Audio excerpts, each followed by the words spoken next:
এই খবরটি নিবেদন করছে স্বামী বিবেকানন্দ ইউনিভার্সিটি, আপনার সন্তানের স্বপ্নের ভবিষ্যৎ গড়ে তোলার একমাত্র সঠিক ঠিকানা। সারা রাতের অভিযানে দিনহাটায় পুলিশের বড় সড় সাফল্য। গৌতম মণ্ডলের বাড়ি থেকে 265 কেজি গাঁজা উদ্ধার। গোপন সূত্রে খবরের ভিত্তিতে বিশাল পরিমাণ গাঁজা উদ্ধার করল দিনহাটা থানার পুলিশ। সারা রাত তল্লাশি চালিয়ে শনিবার ভোরে ঘোষানানি মারি এলাকার রাজাখোড়া গ্রামে গৌতম মণ্ডলের বাড়ি থেকে 265 কেজি গাঁজা উদ্ধার করা হলো। পুলিশ সূত্রে জানা গেছে, দীর্ঘদিন ধরে ওই এলাকায় গোপনে মাদক ব্যবসা চলছিল।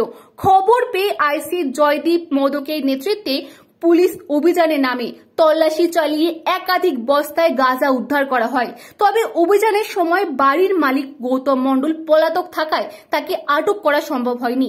দিনহাটা থানার আইসি জয়দীপ মোদক জানিয়েছেন, এই ঘটনায় বাড়ির মালিকের বিরুদ্ধে NDPS আইনে মামলা রুজু করা হবে।